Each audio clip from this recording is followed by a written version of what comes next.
Hey, what's up you guys? Welcome to my channel. My name is Kylie if you're new, and today, I will be reviewing the Texas Chainsaw Massacre at the beginning from 2006. If you're new here, the first half of my videos are usually spoiler-free. I give some spoiler-free fun facts in my review, and then I get into my spoiler-filled breakdown. So before I get into my fun facts, I did mention that this came out in 2006. It also was rated a 13% on Rotten Tomatoes, and here's the synopsis if you're not familiar. Before being sent to serve in Vietnam, two brothers and their girlfriends take one last road trip, but when they get into an accident, a terrifying experience will take them to a secluded house of horrors with a chainsaw-wielding killer. Oh my god.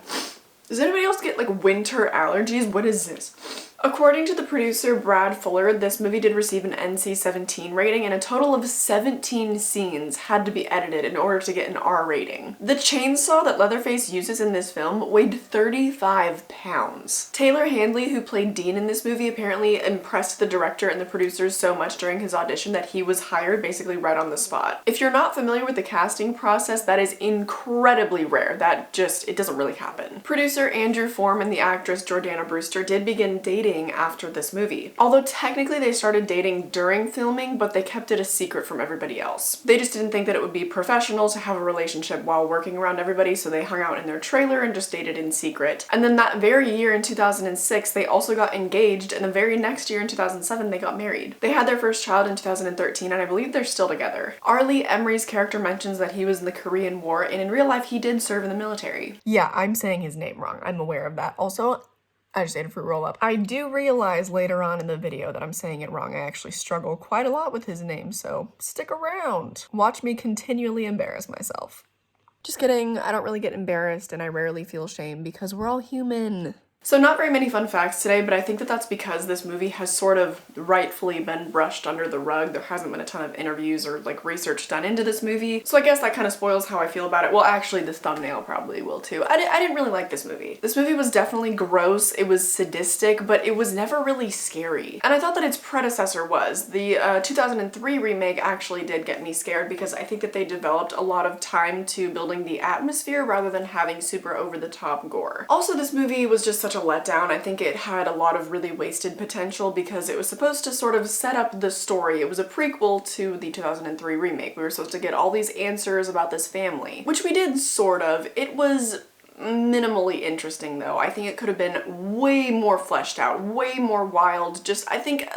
I just wish it was more interesting. I don't think it was very well told because we just didn't really have many character motives, and I'll get more into that during my spoiler section. Because the family is crazy, which we knew. We already saw the remake, right? They didn't really build on that very much. I don't really think this is a spoiler because I think this is something that we already knew, but in the movie they kind of just imply that they are incestuous. But that and one other thing that I'll talk about in my spoiler section was kind of just it, and I was like, really? I think it was supposed to be more of a mic drop moment in the film, like blammo, because there was this one line of dialogue, and I think it was supposed to be a big moment, but really it just felt like any other passing dialogue. It wasn't really a moment. The next thing that I want to touch on is that this felt a lot more like a remake of the original than the actual remake did. It takes us back with a lot of the same elements from the original, which just, it feels so tired and lazy after such an incredibly original remake. It was almost the exact same structure to the original Texas Chainsaw Massacre, and that was something that the 2003 remake lacked, which I really loved because they put so many creative twists on the original story that it felt very much separated from the original. It felt like its own thing. Whereas with this one, and just immediately after such a creative and amazing remake, I don't understand why they would resort back to recycling the same scenes and stuff. If I had been working on this script, I would have been pitching all types of crazy things. I think I should probably get into that in my spoiler section though, just because I don't want to spoil things by saying what I would change about the plot, I guess, so moving on. The last topic in my spoiler-free section is just, I can't believe that Matt Bomer is in this movie. It just amazes me how many famous actors have gotten their start in horror, and specifically in slashers. I might make an entire video dedicated to my favorite actors that have gotten their start in horror or in slashers because that just seems like a fun thing to explore. But anyways, so his character in this movie is so overtly macho and so war hungry, and I was like, why would they cast him in such a glaringly heterosexual role? And then I remembered that this movie came out in 2006 and he didn't come out as gay until like 2012, I think. So then it all made sense. And also it is a testament to how talented this man and that he could embody such a role so well. I think he was absolutely the best part of this movie. And also R.E. Lemmy?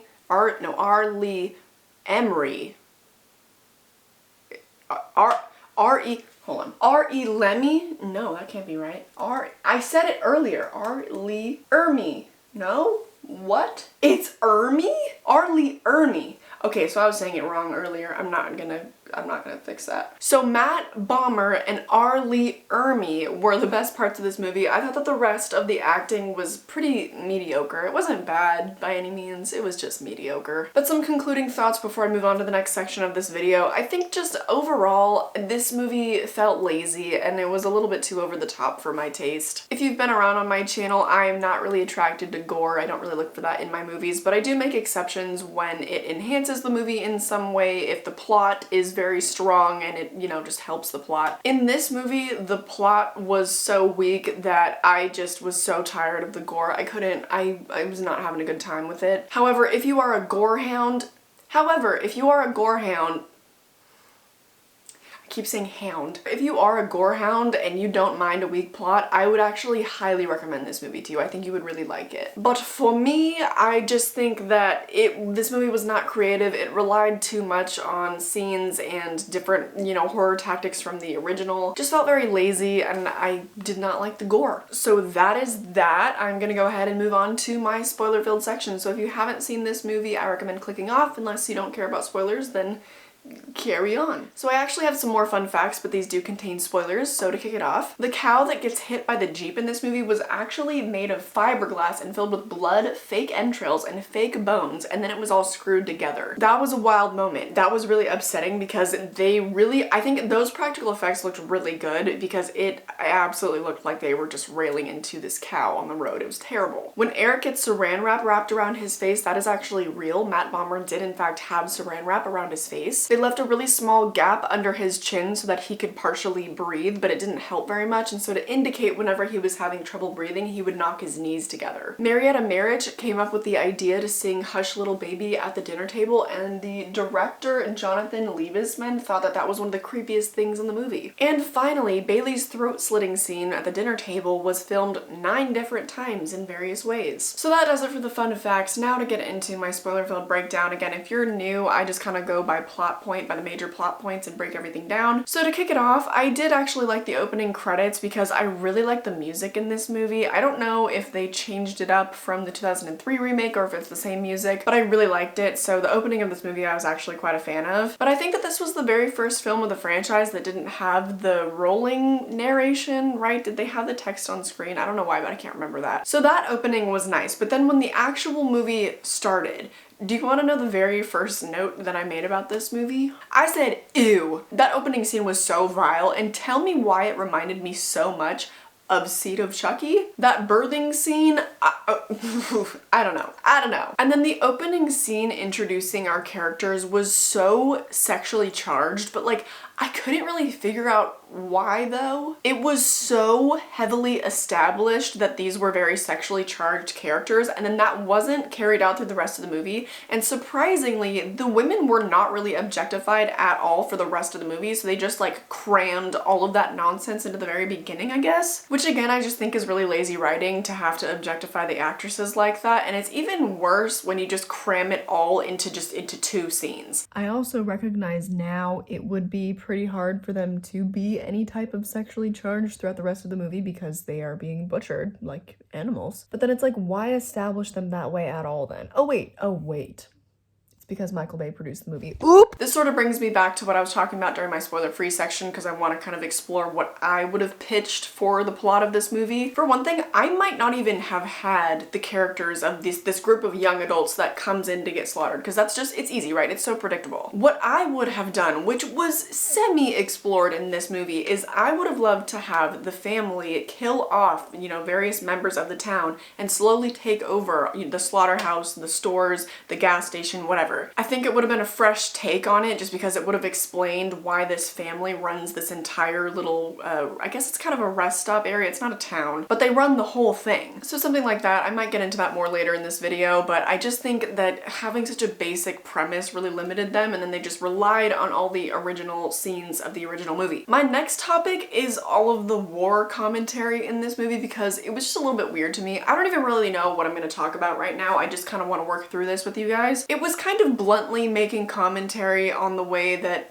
you know, people get brainwashed by war. They think they owe their life to this country, whatever. But then the ways in which they explored that kind of seemed contradictory. In the beginning, they set up Dean as this coward. He doesn't want to accept that he's been drafted. He's going to run away to Mexico, and then he goes through this arc. So then during his journey, his first brave moment or whatever, I don't know, he's getting beat and then he completes the 10 push-ups. And then in the end, he becomes really brave. He sacrifices himself to save Chrissy. So in that moment, and I guess with the push-ups, it's kind of pushing this narrative of survival of the fittest. He's now presented as this brave, strong person. He's a soldier now, or something like that. So on that hand, war is glorified. Then on the other hand, this sheriff was a prisoner of war and he has this whole cannibalism power complex going on. So on that hand, war bad. Do you see what I mean by these kind of conflicting things? I don't know, I'm just working through it. I just didn't feel like Dean's character arc quite matched the initial message that they seemed to be trying to push. And honestly, maybe the whole commentary with the war wasn't even intentional. Maybe they weren't even trying to make commentary with it. Although, on the third hand though,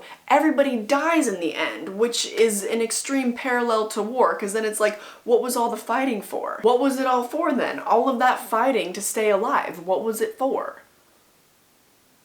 Wow. Wow, there it is. There it is. Because even when you thought that there would be a final girl, she dies in the end, and then it's, what was it all for? Okay, I mean, well, there it is. My final consensus, war bad. You just witnessed me having a revelation. I don't even know if I'm gonna leave all of that mess in this video, but I might see it, because sometimes I like to go off script, because then it just feels like I'm, you know, having a conversation with you guys more than just me reading off my notes and then, you know, saying the things on the thing. It feels more like we're actually having a dialogue. Okay, time to get back on track. So I guess plot-wise, there wasn't really a whole lot for me to cover because the plot was pretty weak, but I do have a couple other topics before I wrap up this video. One element of this movie that I wanted to discuss was the language of this movie. They used the R word a lot, and hearing that word used so freely and so often in the movie was definitely kind of uncomfortable to me. However, while the word is still definitely grating to my ear, I think it was almost necessary that they used it, and there are two reasons why. I think that it served the movie in dehumanizing Leatherface. And maybe it wasn't doing this intentionally, but it was kind of shining a light on the dehumanization of the neurodivergent just in general. And it's interesting to ponder how Leatherface would have turned out had he been raised with kindness and with empathy rather than being treated literally like an animal and being called an animal. Because no matter how disabled somebody is, they are equally as much of a person as you and me, and just the R word puts up such a harsh divide between us. So I think that the word served in really dehumanizing Leatherface, separating him from his family, even though his family was also incredibly off their rockers. It separated him even further, and it did help to establish that. Another thing too is that language obviously changes a lot over time. For example, I mean, the word crazy used to be used to describe mentally ill patients. I'm not knowledgeable on medical terms, but just it was socially acceptable to call mentally ill patients crazy. Since that time, obviously, that's become very frowned upon because of the associations with the word, and the same thing happened to the R word. Back then, I think this movie, when did it take place? 1969 or something like that. Back then, it was, of course, completely acceptable to use that word, so the movie is historically accurate. They did throw it around a lot in this movie, though. They threw it around a lot, but I'm bearing in mind it was also 2006, and it was this way. The R word was kind of socially acceptable even 15 years ago, like 2006. So, you know, language changes. The next topic that I want to get into is just the sheriff, Arlie Ermy? It's Arlie Ermy. right? I'm not gonna look back. I don't know. Whatever, the sheriff. What I thought was clever about his origin story was the fact that he was a prisoner of war, and that is when he became a cannibal, and that's how that sort of was normalized for him and his family. That and him killing the prior actual sheriff, those were the only two parts of the plot that I found interesting for their origin story. Like I mentioned earlier, I would have taken that all the way. I would have had each individual member of the family kill their respective counterparts in this little rest stop town. I think that would have been way more fun. We would have gotten a lot more action from these other family members because I just think it's a wasted opportunity because they barely even explored them. We explored the sheriff. That was it. None of the other family members were really fleshed out at all. We did see that with Leatherface killing, I guess, the owner of the slaughterhouse or his boss, whoever that was. I wish they would have taken that all the way. Maybe I would just have one outsider come to the town and then somehow they get mixed up with the family, they get involved, the family ends up killing them, and then they realize that they really like killing people, so then they're like, you know what? This is a tiny little rest stop of the town. Why don't we just kill everyone and we can run this bitch? That's how I would have written it. And then I would have kept the ending. Let's talk about the ending right now because I actually did like the ending. Well, not the dinner party scene. I'm just so tired of dinner scenes, and I'm honestly very surprised that after having such an original remake, why they would resort back to doing that. I get it. It makes sense because this is their origin story, so this was the first time that they did that, I suppose. But in terms of the franchise, this is the 6th movie, and I believe the 5th one to have a dinner scene. So in terms of the story arc of this family, it makes sense why they would have a dinner scene, but in terms of the franchise and the real world, which is where we live, it doesn't make sense to recycle that and just rely on that. Whatever. And another thing too, after the dinner scene, she busts out the window just like Sally did in the original, and it's just at this point, this is more of a remake than the actual 2003 remake. But I digress because I did enjoy the actual ending of this movie. She hotwires the car, we've seen that before, whatever, she's getting away, but then Leatherface pops up in the car and she dies, so we don't have a final girl. And her death might be the only redeeming quality of the end of this movie, which is crazy to say because you are rooting for her. And I'm not sure if I'm a fan of that last jump scare where he pops up in the backseat because it's like, how did he get there? But I liked it because even though I should have seen it coming, given that this is a prequel and had anyone survived, they would have ratted out the family, I didn't. It was still such a shocking ending because we are so accustomed to having final girls. We're so accustomed to having someone survive. So I like that ending because it actually took me off guard. But to get into my overall thoughts of this movie, I just think it had so much wasted potential. It was too gory for my taste given that the plot was so weak. I already went over this. So yeah, that does it. I've heard that the next movie is terrible.